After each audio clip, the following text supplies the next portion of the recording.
अस्सलाम वालेकुम नाजरीन, वेलकम टू शारा दस्तूर। मैं हूं मोना आलम। तमाम देखने वालों को वार्म वेलकम। नाजरीन, आज भी जो बात बहुत अहम है, करने वाली है, वो सियासी हालात के साथ साथ मुआशी हालात का जायजा लेना है, क्योंकि दोनों एतबार से हमें बड़े चैलेंजेस दरपेश हैं और तमाम का जो हल है इस वक्त ज़रूरत वक्त है। हुकूमत ज़ाहिर है इस हवाले से लंदन में मौजूद है। वज़ीर आज़म शहबाज शरीफ साहब भी अपनी तमाम तर टीम के हमरा लंदन में हैं और उस पूरी मुलाकात का, इस बैठक का मकसद ये है कि कुछ out of the box solutions निकाले जाएं, सियासी एतबार से भी और मुआशी एतबार से भी। लिहाजा ये जो मुलाकात है ये तो जारी है और अब देखना यह है कि इसमें हतमी फैसले क्या आ पाते हैं। पहले हम ये भी सुन रहे थे कि इलेक्शंस जो हैं वो इसी साल कुछ लोगों की राय ये है, लंदन की जो नून लीगी क़यादत है वहां पर, कि इस साल भी इलेक्शंस अगर कराए जाएं तो ये भी मसले का एक हल है। और मरियम नवाज साहिबा ने भी अपने हाल के एक बयान में इसी तरफ इशारा किया, लेकिन अभी तक हमने इस तरह से कोई हमने फैसला इस हवाले से नहीं सुना है। अब देखना यह है नाजरीन कि क्या आइंदा आने वाले दिनों में इस तरह का कोई फैसला होता है या नहीं होता। एक तो ये जरूरी एस्पेक्ट है इसका। दूसरी बात नाजरीन, मिफ्ता इस्माइल साहब जो फाइनेंस देख रहे हैं, पोर्टफोलियो संभाल रहे हैं, उन्होंने आज फिर एक दफ़ा ये कहा कि इमरान खान साहब की जो साबका हुकूमत थी, उन्होंने दरअसल पाकिस्तानी रुपए की जो कदर थी वो 115 से 185 पर ले गए, तो इसको किस तरह से जस्टिफाई किया जाएगा।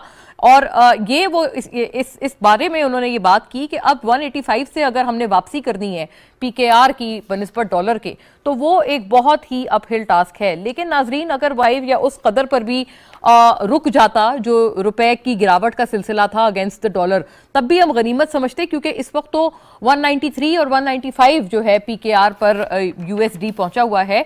तो ये भी एक बहुत बड़ा लम्हा फिक्रिया बनकर सामने आ रहा है और इसके हवाले से जो IMF का प्रोग्राम है वो एक बहुत अहम फैक्टर प्ले कर रहा है, क्योंकि IMF ने कहा है कि हमारी अगर कड़ी शराइत मानेंगे, सब्सिडीज को वापस लेंगे, उसी सूरत में हम प्रोग्राम की रिजम्पशन की तरफ जा सकते हैं, वरना ऐसा नहीं होगा।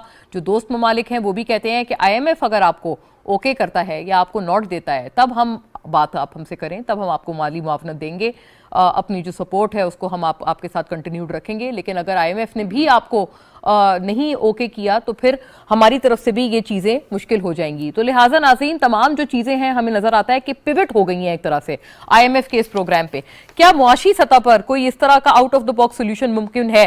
क्योंकि ईद से बिल्कुल कबल जब हमने अपने प्रोग्राम में इसहाक डार साहब, साबिक वजीर खजाना को इंटरव्यू किया था, तो वो कैटेगोरिकली इस व्यू के हामिल थे कि वो कहते थे किसी भी तरह से वो सब्सिडीज को वापस लेना आवाम से इस वक्त इस महंगाई के दौर में अफोर्ड नहीं कर सकते हैं, और वो कतन भी ये अफोर्ड नहीं कर सकते हैं कि अवाम पर मजीद महंगाई का बोझ डाला जाए। लेकिन दूसरी तरफ ऐसा मालूम होता है कि मुश्किल मुआशी फैसले जिनको हम कहकर मुखातिब करते हैं वो एक तरह से अब जरूरी होते जा रहे हैं और IMF ऐसा लगता है कि इसके बगैर नहीं मानेगा। तो इसमें क्या हो पाएगा, एक तो इसके ऊपर बात करेंगे।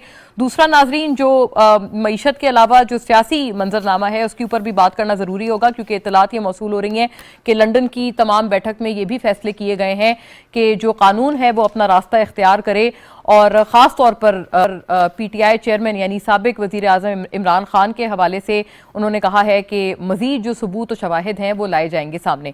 क्या सबूत और क्या शवाहिद हो सकते हैं आने वाले वक्तों में, ये अब देखने वाली चीज़ है कि क्या हुकूमत मज़ीद उनके खिलाफ चीज़ें सामने लाएंगे, क्या इंकशाफात मजीद होने वाले हैं, और जो इल्ज़ामात ऑलरेडी मौजूद हैं जैसे फराह खान साहिबा का मामला है या फॉरेन फंडिंग केस है, क्या उसमें कोई चीज़ मजीद कॉन्क्रीट हो पाएगी, ये भी एक ज़रूरी सवाल है जो कि हम टेबल करेंगे। क्या मजीद कुछ शवाहिद हैं हुकूमत के पास जो कि इसमें मजीद इंकशाफात में जा सकते हैं, इसके ऊपर भी बात करेंगे। और नाजरीन, इसके अलावा जो पाक फौज या इस्टेब्लिशमेंट की तरफ से या फिर इदारों की तरफ से मुसलसल तौर पर कहा जा रहा है कि उनकी जो एक पॉलिसी है, जो उनकी एक अच्छी पॉलिसी है कि वो अब सियासत में किसी तरह से कोई अपना किरदार नहीं अदा करना चाहते, कोई रोल प्ले नहीं करना चाहते, तो उस हवाले से बार बार न्यूट्रल्स की बात दोबारा से बाज़गश्त कर रही है और बार बार जो पाक फौज के तर्जुमान हैं क्यों इस हवाले से अपना एक क्लैरिफिकेशन दे रहे हैं, बार बार वो रिक्वेस्ट भी कर रहे हैं कि तमाम पॉलिटिशियंस इस बात से गुरेज करें। लेकिन बदकिस्मती की बात है कि तमाम इतराफ से इस तरह के बयानात नजर आ रहे हैं और आज भी हमने इमरान खान साहब की इस तरह की एक ट्वीट भी देखी है। तो नाजरीन, ये सिलसिला क्यों नहीं रुकने का नाम ले रहा, क्यों नहीं थमने का नाम ले रहा, और क्या ये अच्छा फैसला नहीं है इन स्पिरिट के जो इदारा है पाक फौज का वो सिर्फ और सिर्फ अपने प्रोफेशनल काम की तरफ ध्यान रखना चाहता है और सियासत में उनकी दिलचस्पी नहीं है। तो ये एक अच्छी चीज़ है इसको एक्नॉलेज क्यों नहीं किया जा रहा है ऐसी स्पिरिट में, इसके ऊपर भी हम बात करेंगे। तमाम मामले पर गुफ्तगू करने के लिए जो मेरे साथ बड़ा मोअज़्ज़ज़ पैनल है उसका मैं तारुफ करा दूं, फिर तमाम मामलात पे हम कोशिश करेंगे कि कलेक्टिवली रोशनी डालें, मईशत भी और सियासत भी। यहाँ स्टूडियोज़ में मेरे साथ तशरीफ़ फरमाएं कैसर अहमद शेख साहब, मेंबर कौमी असम्बली हैं आप, पाकिस्तान मुस्लिम लीग नून से स्टॉलवर्ट हैं आप अपनी जमात के, और ख़ास तौर पर मुआशी एतबार से तमाम मामलात पर एक बहुत गहरी और अथॉरिटी की निगाह रखते हैं। बहुत शुक्रिया आपका कैसर अहमद शेख साहब, thank you for your gracious presence. Lalchand Mali साहब नाज़रीन मुझे ज्वाइन कर रहे हैं पाकिस्तान तहरीक इंसाफ से, बजरिया स्काइप आप हमारे साथ मौजूद हैं। साबिक मेंबर कौमी असम्बली हैं PTI से, क्योंकि PTI बाय एंड लार्ज इस्तीफे दे चुके हैं। आपका भी बहुत शुक्रिया लालचंद बांधी साहब, एक बड़ी सेन आवाज़ हैं आप अपनी जमात से, और लिहाजा आप अपनी जमात का पर्सपेक्टिव हमारे साथ इन तमाम मौज़ूआत पर रखिएगा। साबिर बलोच साहब नाजरीन मुझे पाकिस्तान पीपल्स पार्टी के स्टॉलवर्ट भी बजरिया स्काइप ज्वाइन कर रहे हैं, और आपका भी जो पूरा एक मौक़िफ़ है ऑब्वियसली, क्योंकि आप इस कोएलिशन गवर्नमेंट का एक बहुत अहम हिस्सा हैं, उस हवाले से जानेंगे। और पिछले रोज़ साबिर बलोच साहब हमने देखा था कि आसिफ अली जरदारी साहब ने एक प्रेस कॉन्फ्रेंस भी की थी, और उन्होंने कहा था कि उनके पास कुछ out of the box solutions मौजूद हैं मईशत की दुरुस्तगी के लिए। वो out of the box solutions, या वो जो सोल्यूशंस वाली किताब है, या जो वो जिसे कहते हैं, वो जो डॉक्टर्स की ज़बान में जिसे कहते हैं जो पर्चा है, वो हुकूमत को या PMLN को आप कब देने का इरादा रखते हैं? क्योंकि इस वक्त हुकूमत तो इसी तरह के सोल्यूशंस की तलाश में है। इसके हवाले से आपसे जानेंगे। बहुत शुक्रिया आपका भी साबिर साहब, आपकी ग्रेशियस प्रेजेंस के लिए। कैसर अहमद शेख साहब, मैं बात का आगाज़ आपसे करना चाहती हूँ। आप आज हमने देखा मिफ्ता इस्माइल साहब ने कहा कि 115 से 185 तक PTI हुकूमत ले गई पाकिस्तानी रुपए को बनिस्बत डॉलर। तो ये फरमाइएगा कि अब जो 193 तक ये जा पहुंचा है, इस हवाले क्या कहना चाहते हैं, और क्या इसको एटलीस्ट 185 पर भी अगर आपकी हुकूमत रोक लेती तो क्या वो भी इस वक्त बहुत बड़ी बात नहीं होती? बिस्मिल्लाहिर्रहमानिर्रहीम। मैं देखें ना, ये बड़ी इम्पॉर्टेंट आज बात आप कर रही हैं। इस वक्त देखिए सूरत हाल ये है कि पिछले 10 महीने में 39 बिलियन डॉलर का इंपोर्ट और एक्सपोर्ट का गैप है, ये स्टैटिस्टिक्स डिपार्टमेंट ने कहा है। और जो करंट अकाउंट है उसमें 17 अरब डॉलर 10 महीने में निकल चुका है, करंट अकाउंट कम हो चुका है। इस वक्त आपके पास कुल 10 अरब डॉलर है। ये जो हुकूमत नायल हुकूमत थी, इसने इस नहज पे पहुंचा दी है। 1.5 अरब डॉलर तो हर महीने करंट अकाउंट खसारा हो रहा है, जो एवरेज है। 17 अरब का मतलब है 1.7 बिलियन हर महीने खसारा हुआ है, और 39 अरब रुपए डॉलर तो डेफिसिट हो चुका है। अब मुझे बताइए 10 अरब डॉलर टोटल आपके रिजर्व हैं, वो भी मांगे तांगे के हैं। कुछ उन्होंने कहा है कि आप इस्तेमाल भी सऊदी अरेबिया ने, और इन्होंने कहा है कतर के भी हैं, UAE के हैं, चाइना के हैं। ये तो इस्तेमाल भी आप नहीं कर सकते। ये तो मुझे ये बताइए कि ये जो छोड़े, ये इस हालात को निपटने के लिए तो पूरे, मैंने कल तकरीर की है असम्बली में, लोग वो जो मुल्क को समझते हैं, जो इकानमी को समझते हैं, जो मईशत को ठीक कर सकते हैं, कई रास्ते हैं।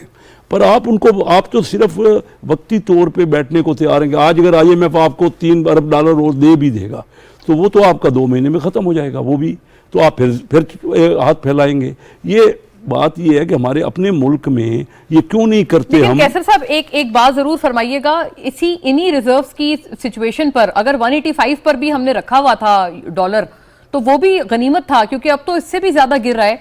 फिर इसकी क्या वजह आप समझते हैं? क्योंकि रिजर्व्स का ये हाल कोई मतलब सिर्फ 15 रोज में तो नहीं हुआ, वो तो इससे पहले भी यही हाल था, लेकिन 185 पर तो कम से कम था डॉलर। तो आपको नहीं लगता कि इसमें जो सियासी अदम इस्तेकाम या जो हुकूमत का ट्रांजिशन है, क्योंकि आज इमरान खान साहब ने ट्वीट करके कहा है कि ये तो हुआ ही इसलिए है क्योंकि बैरूनी साजिश को कामयाब होने दिया है मुल्क में। देखिए इमरान खान साहब ने तो इस नहज पे पहुंचाया है, जो आप कह रही हैं ना, पहले भी था। जी। पहले 120 से बढ़ता 185 हो गया ना, पहले भी था तो 185 से अब बढ़ रहा है। जब ये फिगर्स आई ना अप्रैल की, ये अभी आई, अप्रैल के मई के शुरू में आई फिगर्स, और 39 अरब डॉलर का डेफिसिट आ गया, तो ये रोक कोई सकता नहीं है कोई। अगर बैंक, जो कॉन्फिडेंस होता है ना मार्केट का, वो एकदम शैटर्ड होता है। मेरा कहना है ये जो इस तक नहज तक हमने पहुंचाया गया, ये तमाम IMF के बंदों ने पहुंचाया। और हम किधर हैं आज? हफीज शेख किधर हैं? उन लोगों की तो जिम्मेदारी नहीं है। एक आप किताब आपने शायद देखी है कि नहीं, इकोनॉमिक हिटमैन, उसमें यही कहते हैं कि ये IMF और ये बड़े इदारे तो देते ही इसीलिए हैं डेवलपिंग कंट्रीज़ को कि वो कर्जे इतने ले लें, और वो उनके बीच में कमीशनें होती हैं और बेनिफिट होते हैं जो लोग वो करवाने वाले होते हैं, तो फिर वो वापस ही आप नहीं कर सकें। मैं ये कह रहा हूँ कि आपके पास अपने लोग हैं, आप अपनी इकानमी में बहुत अपॉर्चुनिटी है, आप ऐसे लोग जो कि बिजनेस को समझते हैं। आज मसलन मैं एक मिसाल दूँ, आसान सी बात है, इंडिया में पिछले साल बाहर की इन्वेस्टमेंट 44 अरब डॉलर आई। आप एक अरब डॉलर के लिए रोल रहे हैं। अगर हम हालात को अपने बेहतर कर लें, मुल्क की ऐसे लुक्रेटिव बना दें, कंडूसिव कर दें माहौल, तो हम लड़ाई झगड़ों में पड़े हुए हैं। यही जो इमरान खान जो कर रहा है, ये तो अगर फ़र्ज़ करो इलेक्शन हो गया तो क्या होगा, ये अगर फिर दूसरी पार्टी लड़ना शुरू कर देगी। अच्छा लालचंद साहब, एक तो आप इसके ऊपर जरूर बताइएगा, आप तबसरा फरमाएं, लेकिन ये जो 185 के ऊपर भी गया है, 115 से 185 पर गया है, इसके हवाले से तो यकीनन पूछा जाना चाहिए ना आपकी हुकूमत से, क्योंकि ये आपके ही दौरे हुकूमत में हुआ है। और खान साहब तो ये भी कह चुके हैं कि ये तो तमाम मामलात मुझे टीवी से पता चलते थे और उनको टीवी से पता चलता था कि डॉलर कहाँ चला गया है। आपने बदल किया जी प्लेजर, बहुत शुक्रिया आपके आने का। आपके इंट्रो का मुझे ये जुमला बहुत अच्छा लगा कि मौजूदा हुकूमत इस वक्त लंदन में मौजूद है। देखिए, ये हुकूमत जब आई तो पहले 10-12 दिन इससे कैबिनेट नहीं बन रही थी और मुल्क में कोई हुकूमत नहीं थी। अब एक हफ्ते से ये जो हुकूमत है वो इतनी नॉन सीरियस है, जब पूरी बिजनेस कम्युनिटी, इस मुल्क के सारे स्टेक होल्डर, जो मुआशी स्टेक होल्डर है, वो चाह रहे हैं कि ये हुकूमत इस्लामाबाद में बैठे, ये कैबिनेट बैठे और कोई ये फैसले करे। वो यहाँ पे मौजूद नहीं है और इस्लामाबाद में मौजूद है। और वहां पे जो गुजरा गए उनमें से कुछ रवाना हो गए, और मौजूदा जो प्राइम मिनिस्टर है जो जमानत पे आजाद है, उन्होंने ये ऑप्ट किया कि आज वो पाकिस्तान वापस ना जाएं, क्योंकि अगर वो आज पाकिस्तान चले गए तो कल उनको एक पेशी पे कोर्ट में पेश होना पड़ेगा और उन पे फर्द जुर्म लागू हो जाएगा 16 अरब रुपए की लगभग चोरी का। अब जब इस तरह के आपके प्राइम मिनिस्टर होंगे, क्योंकि पीएमएल एक बहुत बड़ी जमायत है, किसी और को भी तो पीएमएल ले सकती थी, तो लोगों का, इन्वेस्टर्स का, हर किसी का एतमाद शेकिन हो जाता है। अब जब हमने इस मुल्क में इतने कोविड के बावजूद इकोनॉमी को स्टेबलाइज किया, जब पूरी दुनिया में माइनस में चली गई इकोनॉमी, इकोनॉमिक ग्रोथ माइनस में चली गई। मैं इकोनॉमिक एक्सपर्ट नहीं हूँ, लेकिन मैं जो कोट कर रहा हूँ वो चीजें सारी बैनुल-अक़वामी मीडिया का बता रहा है। आईएमएफ ने एडमिट कर लिया था कि हमारी इकोनॉमी 5.37 से ग्रो कर रही है। हमारे ब्लूमबर्ग ने कर लिया था कि भाई हमारे जो रेवेन्यूज हैं वो तारीख की जो हाईएस्ट सतह में पहुंच गए रेवेन्यू कलेक्शन, हमारे एक्सपोर्ट्स बढ़ गए हैं और यकीनी तौर पे ये स्टेबलाइजेशन की तरफ जा रहे थे। और आज इमरान खान ने कहा कि हमने न्यूट्रल्स को कहा, हमने उनको कहा जो ये कुछ बचा सकते थे कि ये जो अब होने जा रहा है ये मुल्क को श्रीलंका वाले हालात की तरफ ले जाएगा। शेख साहब बहुत शरीफ आदमी है, बिल्कुल ठीक कह रहे हैं। जब इनका तो मोटो और नारा ही एक था, बुग़्ज़े इमरान, जो उन्होंने अलल ऐलान कहा था कि मुल्क डूब जाए, खिज़ां आ जाए, कुछ भी हो जाए, इमरान खान नहीं चाहिए। इन्होंने इमरान खान को एक बैरूनी साजिश के तहत तो हटाया। अब इनके पास किसी किस्म का कोई प्लान मौजूद नहीं है।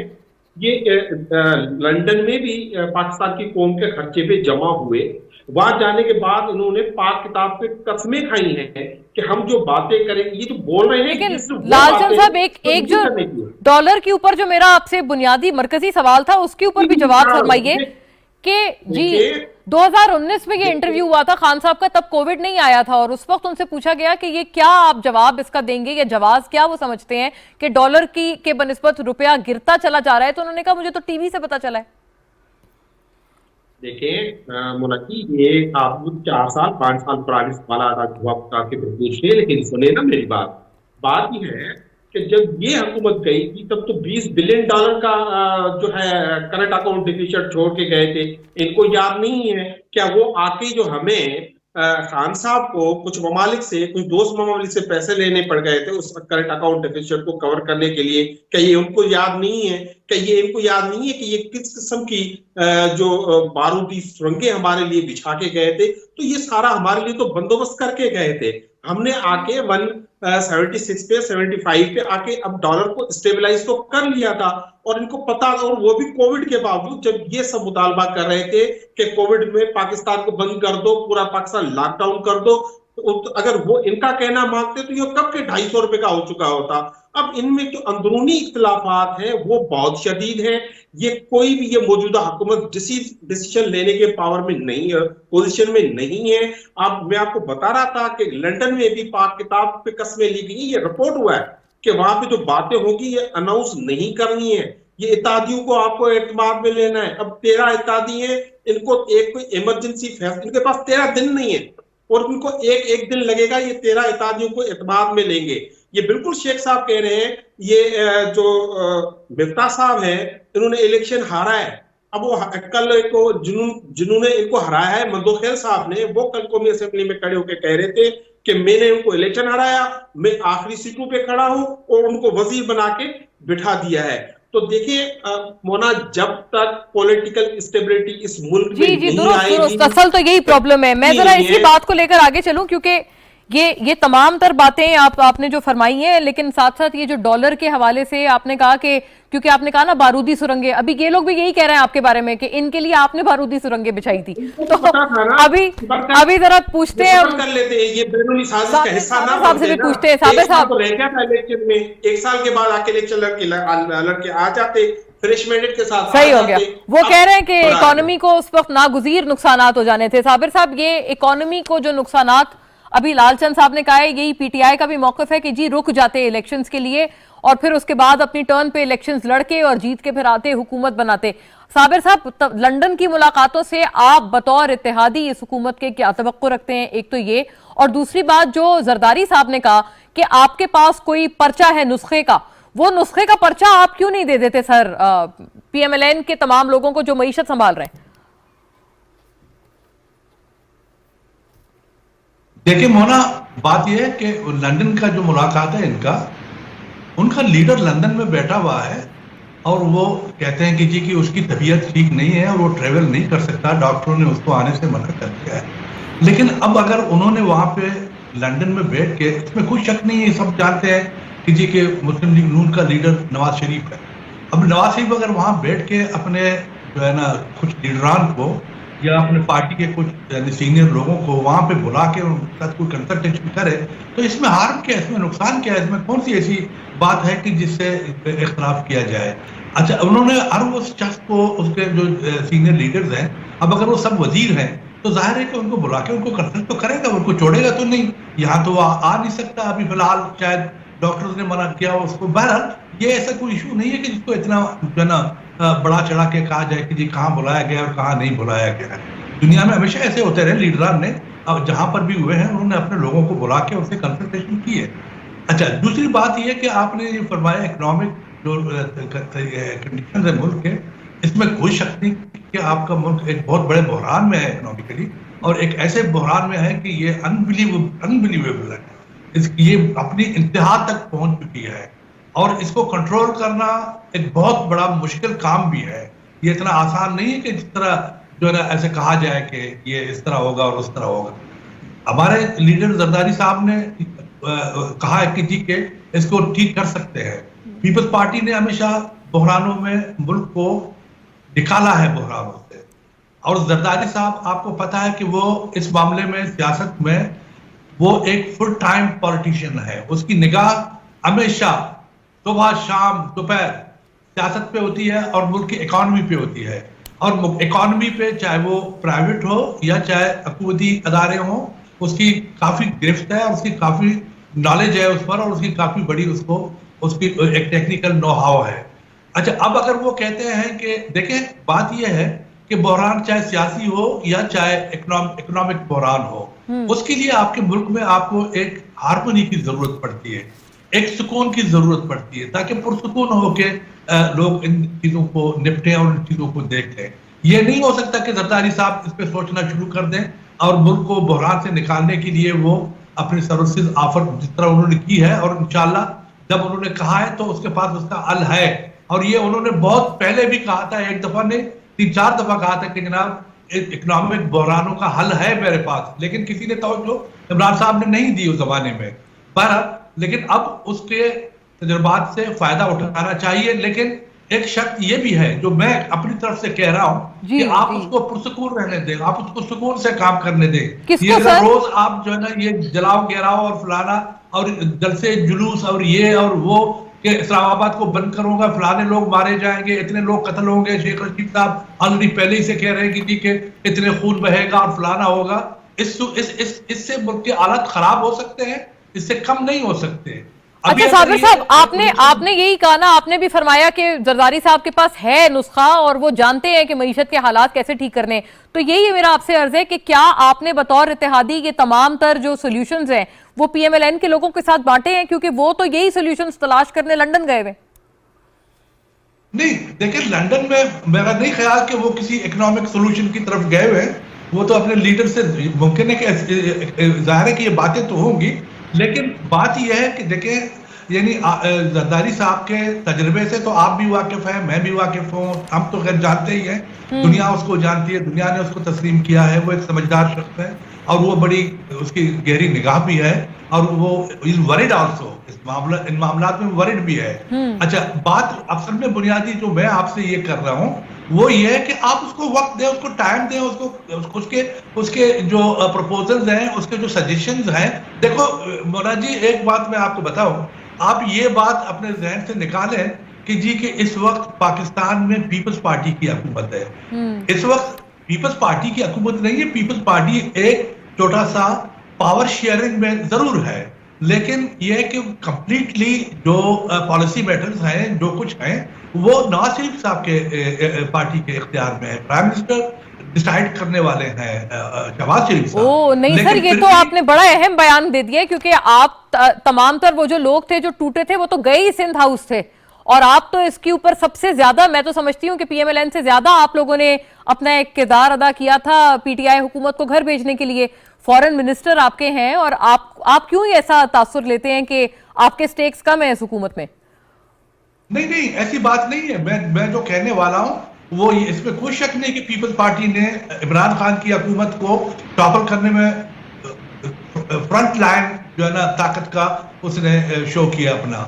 लेकिन बात यह है कि मैं हुकूमत साजी की बात कर रहा हूं, मैं उसकी बात नहीं कर रहा हूं। उसमें चूंकि अगर यानी पीपल्स पार्टी ने महसूस किया था इस बात को, और बहुत सारे, यानी ये बात आज की नहीं थी, काफी वक्त से ये तो ऐसा सर डेलिब्रेट तो नहीं था, क्योंकि नून लीग के कुछ लोग ये भी समझते हैं कि आप लोग डेलिब्रेटली भी थोड़ा सा पीछे हैं मामलात को चलाने में हुकूमत के, इसी वजह से क्योंकि आपको पता है कि हालात बहुत खराब हैं, फिर इसकी सियासी एक आपको कीमत अदा करनी पड़ेगी अगर हालात ना संभल पाए।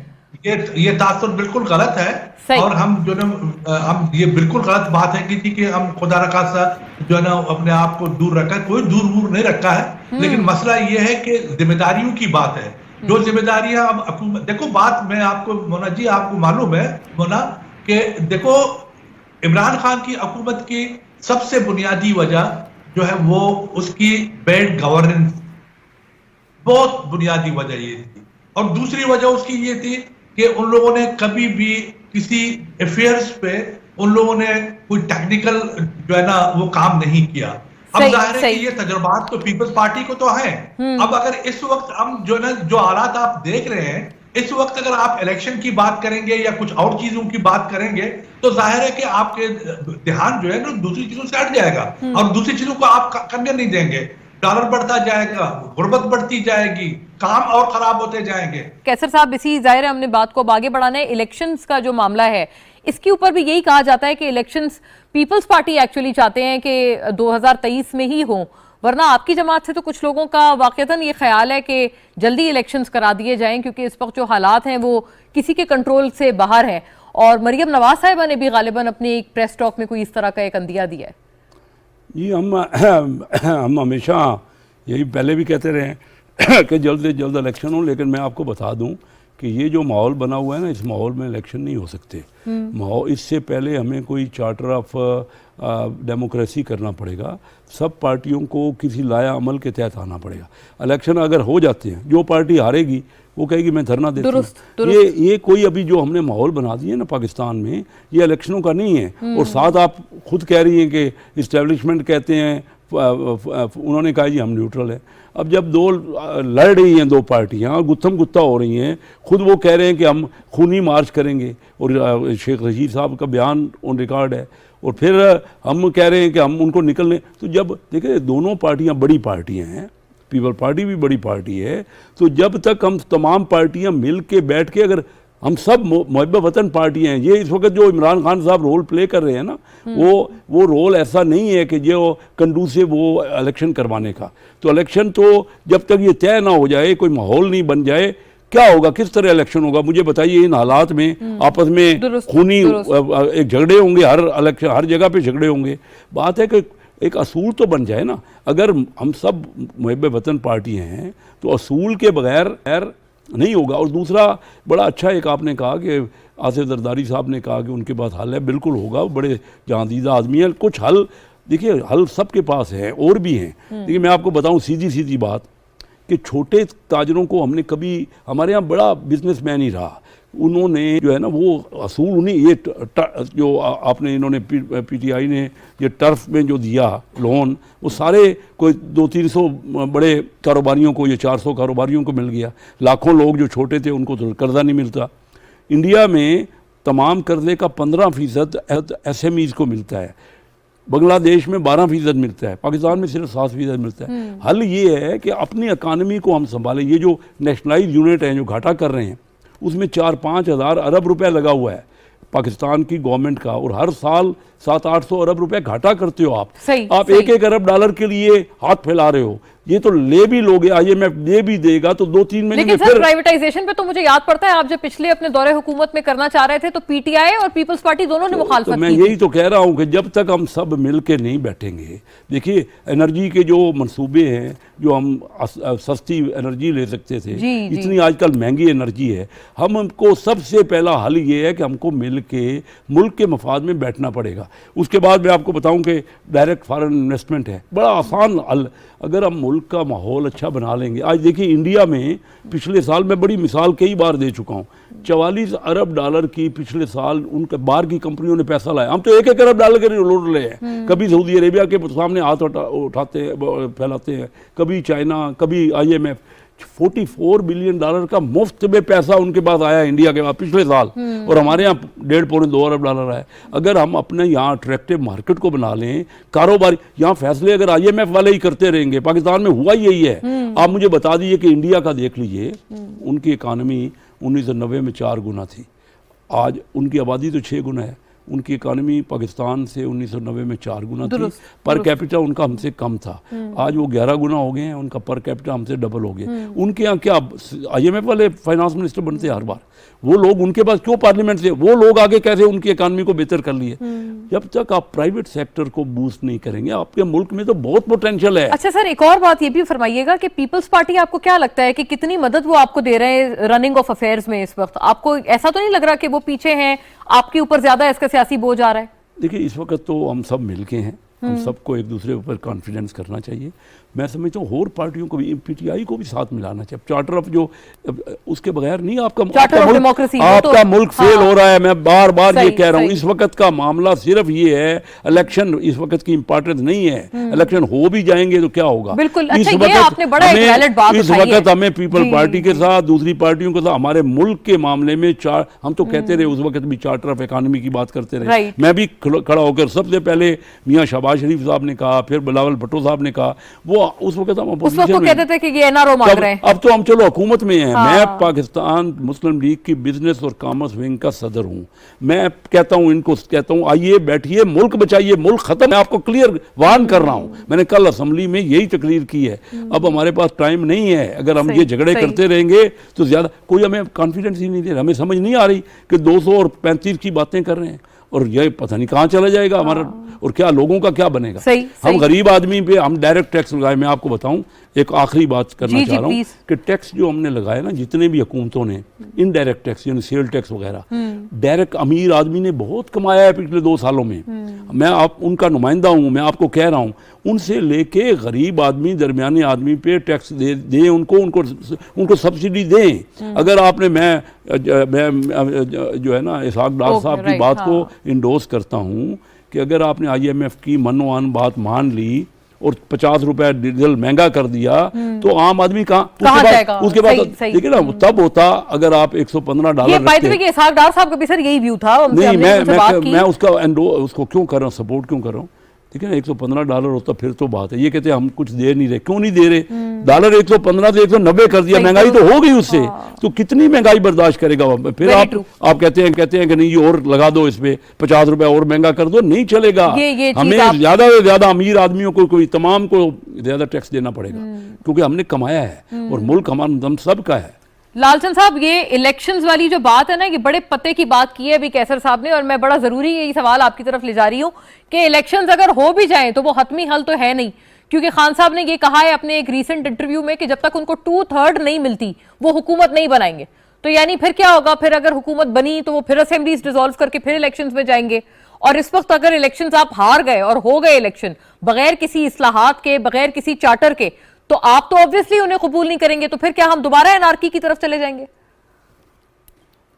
मोना, एक बात तो बड़ी क्लियर है, जो हर जो सियासत का स्टूडेंट है वो समझता है, जिस मुल्क में पॉलिटिकल स्टेबिलिटी नहीं होगी वहां पे मुआशी स्टेबिलिटी नहीं आ सकती है। और सियासी स्टेबिलिटी लाने के लिए हर किसी को अपना अपना किरदार अदा करना चाहिए। वो मौजूदा सूरत हाल में एक ही उसका हल है, वो है इलेक्शंस, और वो इलेक्शंस करा। अब ये इलेक्शन, अच्छा वो इलेक्शन के लिए भी ये एक दूसरे के लिए मोहताज है। कोई एक पार्टी अगर ये हुकूमत में है तो फैसला कर नहीं सकती। मरियम नवाज और विद इन पार्टी भी बड़ा कॉन्फ्लिक्ट है। मरियम नवाज साहिबा का एक स्टेटमेंट आता है, ख्वाजा आसिफ बीबीसी को कहते हैं कि अक्टूबर तक अंदिया देते हैं कि इलेक्शन हो सकता है, ऐसा डाक कहते हैं अक्टूबर तक हो जाना चाहिए। ये बड़ी कन्फ्लिक्टिंग है। फिर उसके बाद वो उससे मुकर जाते हैं, इस तरह की स्टेटमेंट्स आती हैं। लेकिन आप याद रखें, जब तक इलेक्शंस नहीं होंगे across the board free, fair and transparent, वही बात है लालचंद साहब। लेकिन अगर इलेक्शन हो गए और आप हार गए तो क्या आप मान लेंगे नताइज को? ऐसा तो कतई नहीं है। आपकी बात कर रहा हूं, अब ये इलेक्शंस के लिए कहे क्या रहे हैं कि जब तक इलेक्टोरल रिफॉर्म्स नहीं होंगे तब तक इलेक्शंस नहीं कराएंगे। भाई रिफॉर्म्स कराना आपके तो दाएं हाथ का खेल है। आपकी तो अपोजिशन है नहीं कौमी असेंबली में। आप प्रोपोजल्स, अमेंडमेंट्स 1000 दफा तो आप जमा करा चुके, जो आपने दिए आप उसको पास करा ले, आपको कौन रोक रहा है? नहीं लालचंद साहब, ये बात ये है कि ये लोग तो, इनका मौकफ ये है कि आपको भी ये जो ऑन बोर्ड लेना चाहते हैं ना। जो खत लिखा था अभी राजा परवेज अशरफ साहब ने, वो पीटीआई चेयरमैन साबिक वजीर आजम को भी लिखा गया है, इमरान खान साहब को, और वो उनको भी अपने साथ शामिल करना चाहते हैं, क्योंकि ऑब्वियसली आप एक बहुत बड़े स्टेक होल्डर हैं। आप शामिल क्या खुद से नहीं होना चाहते हैं इलेक्टोरल इस्लाहात में? ये हमें स्टेक होल्डर मानते ही नहीं है, ये हमें जमायत भी नहीं मानते, ये कुछ मानते ही नहीं है, समझते ही नहीं है। तो फिर सर आपको खत क्यों लिखा है इन्होंने? देखिए लिखते रहे, हमने भी इनको बहुत खत लिखे थे ना। हमने इलेक्ट्रल रिफॉर्म्स के लिए लिखे थे। सही, ये खत तो किताबत ही हो रही है। हमने इनको तो ये जस्ट खत के। ओके लालचंद साहब, मुझे एक क्विक ब्रेक पे जाने का कहा जा रहा है। क्विक ब्रेक है नाजरीन, वापस आएंगे। लालचंद साहब ही अपनी बात कंटिन्यू करें, और फिर साबिर बलोच साहब का भी इस पे बड़ा जरूरी मौकफ चाहिए। Stay with us.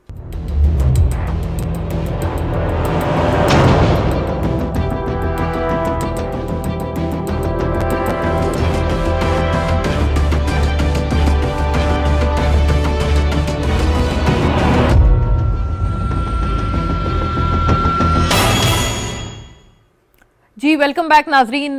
ब्रेक से पहले भी हमने खासे अहम पॉइंटर्स जमा किए हैं, और इकोनॉमी के जो अफेयर्स हैं उनके ऊपर वाकई बात इसी तरह से है कि सबकी मुख्तलिफ राय आ रही हैं, मुख्तलिफ तरह की राय कि सब्सिडीज़ हों ना हो, किस तरह से IMF के साथ आगे मामलात बढ़ाए जाएं। और इलेक्शंस पर भी ये वाकईतन बात दुरुस्त है कि अलग अलग राय आ रही हैं। और ऐसे में जो कैसर साहब ने एक जो पॉइंट उठाया था वो खासा अहम है कि अगर मौजूदा हालात में हो भी जाते हैं इलेक्शंस तो वो कितने काबिल कबूल होंगे, खास तौर पर PTI जो कि अभी भी अग्रीव्ड जमात है, और वो उनकी ग्रीवेंसेस अभी भी हैं, तो क्या वो बढ़ नहीं जाएंगी अगर इलेक्शंस हो जाते हैं? और अगर वो इलेक्शंस उनकी मर्जी से ना हो, यानी उनके नताइज उनकी मर्जी से ना आए, ये बड़ी एक अहम बात है। इसी वजह से इलेक्टोरल इस्लाहात की जो गुंजाइश है वो अपनी जगह दोबारा से रीआइटरेट होती है।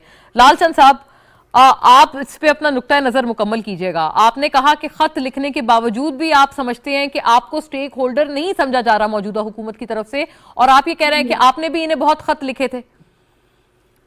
मोना, बात यह है कि एक ट्रस्ट का डिफिशिएंट है जो बखूबी हुकूमत जानती है। पाकिस्तान तहरीक इंसाफ का मौक़िफ़ है कि इलेक्शंस जल्द से जल्द होना चाहिए। तो उसके लिए ये मौजूदा हुकूमत अगर चाहती है इस मुल्क की तरक्की और भलाई, तो वो कॉन्फिडेंस बिल्डिंग मेयर के तौर पे वो अनाउंस कर सकती है कि हम इस तरीके से एक्शन करा सकते हैं। वो एक कॉन्फिडेंस बिल्डिंग मेयर इस हुकूमत को चुना होगा। चार्टर ऑफ डेमोक्रेसी की इन्होंने बात की। चार्टर ऑफ डेमोक्रेसी इन दोनों पार्टीज ने पहले भी साइन किए थे कि हम एक दूसरों को हुकूमतों का मुद्दत पूरी करने देंगे, लेकिन इन्होंने कभी भी उस पर अमल नहीं किया, ना सिर्फ उन पे नहीं किया, और आज तक ये उसी पे कायम है। आपने एक बात कही कि आसिफ जरदारी साहब ने कहा है कि उनके पास मुआशियत की तरक्की के लिए नुस्खा है। पर आप क्या समझती हैं कि जरदारी साहब या पीपुल्स पार्टी इतनी बेवकूफ है कि वो नुस्खा जो है शहबाज शरीफ को देगी, और जो माजी का जो उसका सबका बड़ा हरीफ है और जिसको अब वो साइडलाइन करने के लिए पंजाब में अपना स्पेस बढ़ाने के लिए उनको आगे किया हुआ है, तो क्या ये नुस्खा वो उनको देंगे? बिल्कुल नहीं। और ये इन्होंने बिल्कुल कह भी दिया है अभी बलोच साहब ने कि हम आगे नहीं है, आगे नून लीग लगी हुई है, और नून लीग ये बात बखूबी समझती है। और कल जिस तरह इदारों की तस्दीक हो रही है कुछ दिनों से नून लीग और पीपुल्स पार्टी की तरफ से, जिस तरह फॉर्मर डीजी आईएसआई को खड्डे लगाने की बात की गई है, जिस तरह एक नाम लेके कहा गया कि उनका रेपुटेशन चेक किया जाएगा, तो ये इदारों को भी जो है। लेकिन लालचंद साहब ये सवाल वैसे अच्छा हुआ आपने इसका जिक्र कर दिया। ये तो मैं आपसे करने भी लगी थी यही वाली बात कि आज दोबारा से इमरान खान साहब ने भी न्यूट्रल्स को लेकर बहुत कड़ी तनकीद का निशाना बनाया है कि उन्होंने न्यूट्रल्स को कहा था कि मईशत का ये हाल हो जाएगा, और इससे पहले वो न्यूट्रल को जानवर से तशबीह देते रहे। तो ये तमाम तर बातें हमने पहले भी देखी हैं, बावजूद इसके कि कल ही दोबारा आईएसपीआर ने कहा है कि खुदारा हमें सियासत में ना घसीटे।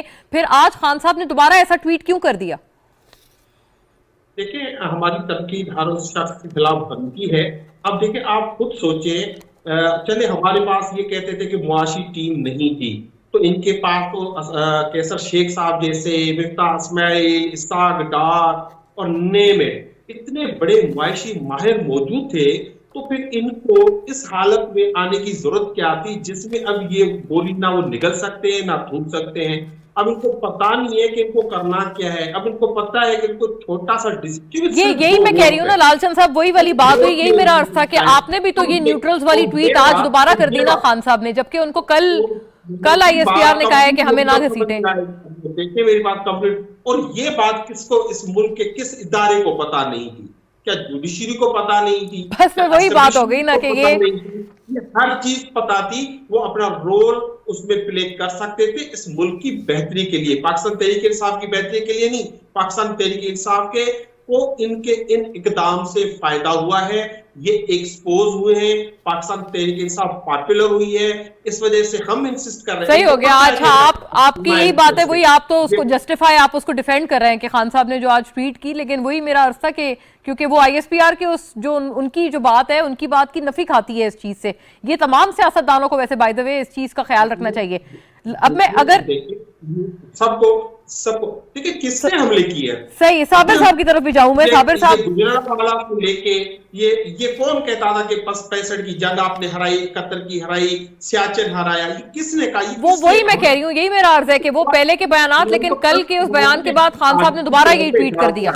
मैं साबिर साहब से पूछूं। जी साबिर साहब, हम सोच नहीं सकते। अब मैं जब लालचंद साहब से मैंने अर्ज किया आईएसपीआर के इस उनके एसओपी का कि भाई हमें ना घसीटें, तो उन्होंने आपके बयानात गिनवाए। अब जब मैं आपको बोलूंगी तो ऑब्वियसली आप इनके बयानात गिनवाएंगे, लेकिन ये कितना जरूरी है कि आप तमाम सियासतदान गुरेज करें इस तरह की गुफ्तगू से।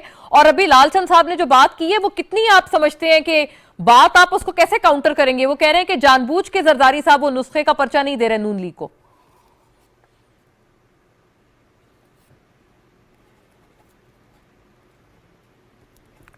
जी साबिर साहब। देखिए मोना, हाँ। जी देखिए मोना, जहां तक पीपल्स पार्टी का ताल्लुक है, पीपल्स पार्टी की लीडरशिप का ताल्लुक है, पीपल्स पार्टी ने अदारों के मुतालिक हमेशा मोहतात रवैया इख्तियार किया है।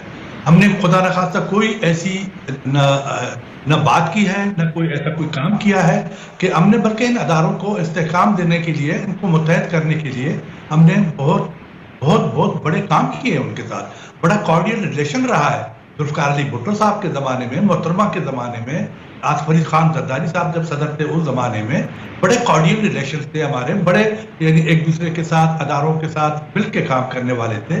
और आपको तो पता है कि यानी जरदारी साहब की सियासत है ही यानी उसकी बुनियाद इसी बात पर है कि मिल के काम करना चाहिए। और उन्होंने जब कोलिशन गवर्नमेंट बनाई तो उन कोलिशन गवर्नमेंट में भी उन्होंने मिल के हर एक को यानी उसने काम करने की आज़ादी दी और हर एक की सलाहियतों से उसने भरपूर फायदा उठाया।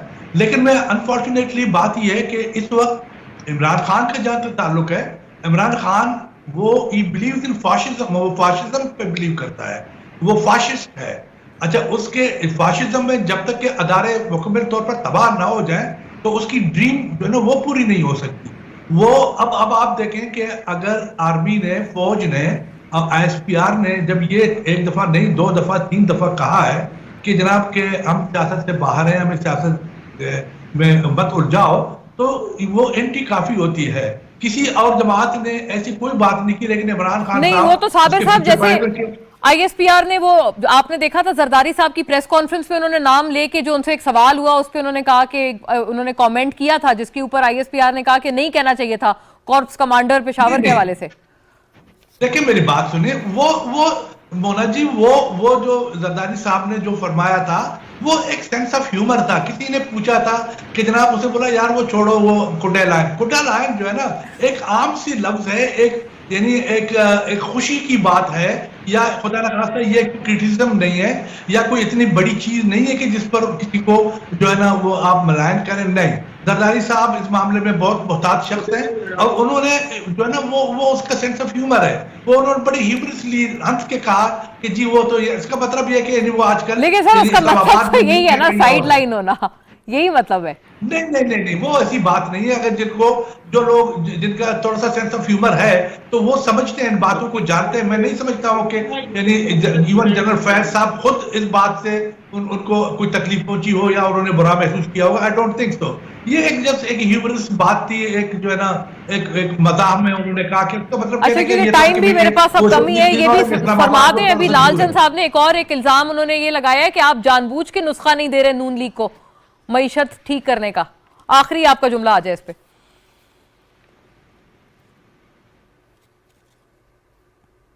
जी साबिर साहब। जी क्या कहा आपने? जी मेरा ये अर्ज है कि लालचंद साहब का जो एक कमेंट था उस पे आखिरी आपका जुमला आ जाए, क्योंकि वक्त इतना ही है कि आप लोग जानबूझ के जरदारी साहब नून लीग को वो नुस्खा नहीं दे रहे मईशत ठीक करने का, क्योंकि आपके रिवायती हरीफ है नून लीग। नो, नुस्खे की बात नहीं है, बात काम करने की है, बात आइडियाज देने की है, बात उस पर अमल करने की है। आप जरदारी साहब को वक्त दें, टाइम दें, उसके साथ बैठे, गवर्नमेंट उसके साथ बैठे, प्राइम मिनिस्टर बैठे, वो उसके मशवरों से, उसके जो है अमली कामों से वो इस्तेफादा करें। मुझे यकीन है कि जरदारी साहब जो है ना मुल्क को निकालेंगे इस इकोनॉमिक बहरान से। आपको याद है पहले भी उन्होंने कहा था कि जी आपके मसाइल का हल बाहर के मुल्कों से नहीं है, दुनिया के दूसरे मुल्कों से नहीं है, आप अपने मसाइल को अपने घर के अंदर बैठ के इसको हल कर सकते हैं। अच्छा राइट, आपने कहा कि अगर बैठते हैं जरदारी साहब के साथ तो वो यकीनन इसका हल भी बताएंगे और ये जो नुस्खा है ये भी बांटेंगे उनके साथ। बहुत शुक्रिया नाजरीन तमाम हजरात का जो हमारे साथ आज इसमें हमारे प्रोग्राम में शरीक हुए। कैसर अहमद शेख हमारे साथ थे, लालचंद माली साहब, साबिर बलोच साहब। Thank you once again to all the gentleman. अल्लाह हाफिज़ फॉर नाउ।